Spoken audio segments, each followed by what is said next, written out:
Wrestlers have responded to the fan incident from this week's AEW show. An Attitude Era star's WrestleMania appearance was cancelled, and a major UFC star is in talks with WWE. Stay tuned, it's time for the news. So you may have heard about this. There was a fan incident at AEW Dynamite and the Ring of Honor TV taping on Wednesday night. According to Mike Johnson, a PW insider, Sky Blue's having a match with Rachel Ellering, and then a fan in the front row allegedly began making sexually charged and harassing comments towards Blue. So they're fighting then at the ringside area a little bit later on the same side, the side that the fan's sitting. The comments continuing, prompting Blue to yell back at the fan to not be such a pervert, asshole, and then telling him to F off. Aubrey Edwards called for security to talk to the fan as Blue and Ellering continued their match. And then after the exchanges, the fan, who had a young child with him as well, was ejected from the building following that discussion with security. Apparently, according to this report, company officials were very pleased with how Sky and Ellering kept their cool, kept the match going despite the obvious distractions as a result of the incident. You could sort of see bits of it play out on TV. Just a grim thing. Yeah, I mean, a grim thing in the first place to be doing it with a child next to you. That's it. It's just like, come on, man. Like, it's bad enough. Like, there's a lot of stereotypes around the wrestling community and the wrestling fan base, and you don't feed into it by doing this sort of behavior, right? Just there's no place for it. Don't make sexually charged comments towards Full wrestlers. stop. That's the thing that upset me the most. Obviously, it's just a horrible thing, but like the thing that really upset me was like he's got a kid with him. Yeah. Like, what kind of role model is that, man? Well, that's it, right? To that like, kid. It's just gross. Anyway, the wrestlers involved have since commented, taken to social media. We'll start with Rachel Ellering, who said, "The speed in which Ref Aubrey and I got out the ring last night post-match to get this creep kicked out was remarkable. Olympic medalist speeds. I've never in my career heard such vulgar things being said to talent during a match. Sexual harassment is not heckling." And then Sky Blue. She said, "I'm beyond overwhelmed with the love and support. Thank you, everyone. You have no idea how much it's appreciated. Love heart. Let's make sure the future generations of women's wrestlers don't have to deal with this S." Yeah, absolutely. Yeah, couldn't agree more. It's just a gross situation. Unfortunately, these things seem to happen fairly regularly. It's not an AEW thing. No, it's all of the loads and loads of shows. You just get dickhead fans being dickheads across, multiple sports as well. It's just there's no place for it. People suck, is what we're saying. That's the takeaway from that story. An Attitude Era star's WrestleMania appearance was cancelled. You might remember this story from a little while ago, that Gangrel was reportedly going to be there at WrestleMania 39. We've now had confirmation from the man himself, Adam Copeland. He said that he tried to make an appearance from the former Brood leader work, but WWE told him fans wouldn't remember Gangrel. Which...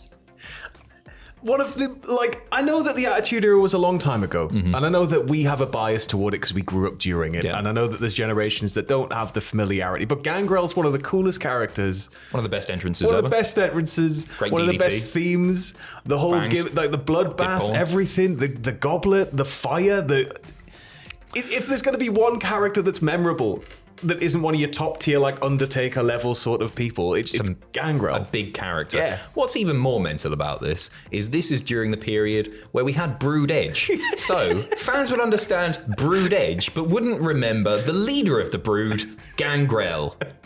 Absolutely bonkers stuff. Apparently, WWE brought him in for WrestleMania 39 weekend, and that led to the speculation that he might be part of the special entrance at the show. You'll remember Edge coming out, the wings and the glitter ball mask and the flames and all that stuff. He was Brood Edge, right? Yeah. Do you remember? You won't remember Gangrel, but you remember Brood Edge.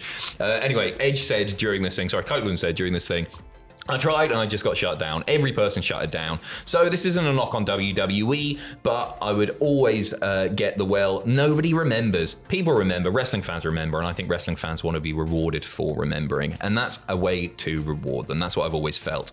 It's worth noting that the year before this, Gangrel did pop up in AEW around the time where people were speculating that we might get Gangrel in WWE, which makes me think that maybe WWE were pissed off that he went to AEW. I don't want to play with you anymore.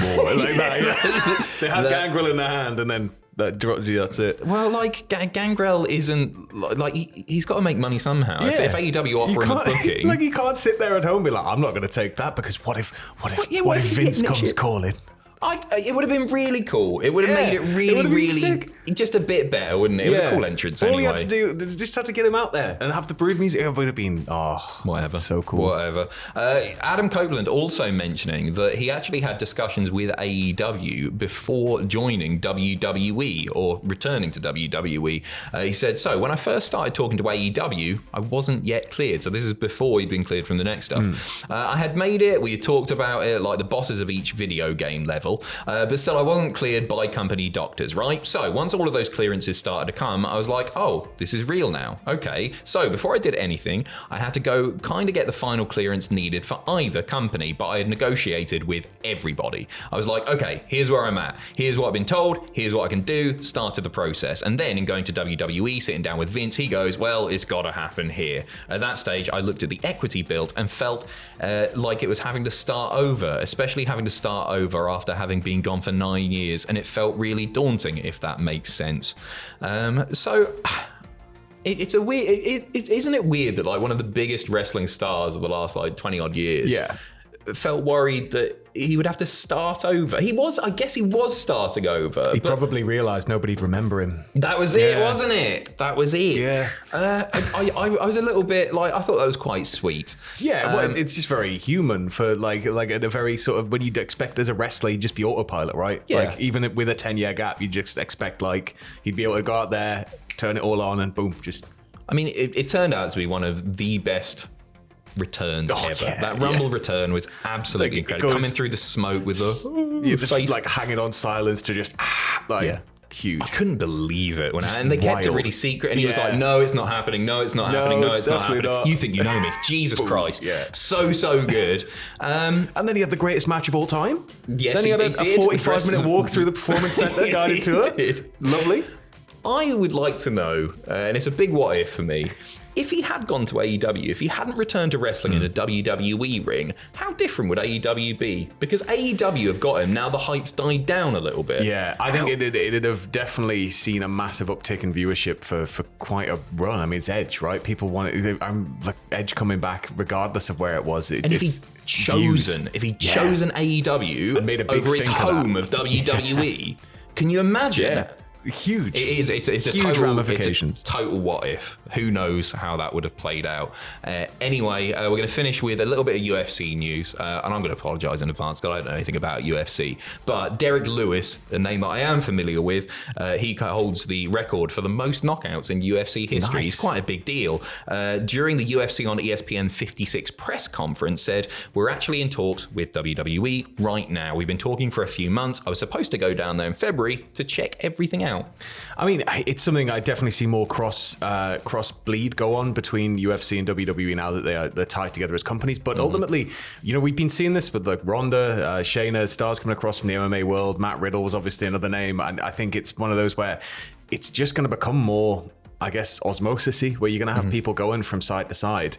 It's going to be interesting if there's ever somebody that goes from WWE into UFC. That would be quite an interesting prospect, because the last one was obviously Punk, I guess. But yeah, like it makes sense to capitalize on major stars from within that world, because again, as somebody who doesn't really know much about UFC, if I watch him in WWE, it's probably going to lead to me wanting to actually watch him fight. Yeah. So it's just more promotion across the board, right? I think a lot of UFC fighters are going to end up sort of winding down their careers in WWE as they get older and don't want to do the especially physical stuff. They'll do the very physical stuff. Way back from the days of like Ken Shamrock, right? There's always been that kind of interest in this side of fighting coming into wrestling. So I think that it's potentially the future. You know, we had Ronda and Shayna go out there and work it's a very surreal sort of shootish style, which I think could be something we start to see more and more of as we see this influence come in. I think the idea and and everything behind it, I really liked that it was weird, but I think it just needs to be more refined, obviously. Yeah, for sure. Yeah. I mean, Derek Lewis is a guy with heaps of charisma. He's a big lad. I think he'll do very, very well, so we'll see where that goes. Thank you very, very much for watching our second news video. The first one's on the channel now. You got the podcast coming up a little bit later, and then a whole weekend of glorious, glorious content. Take care of yourselves. See you in a bit.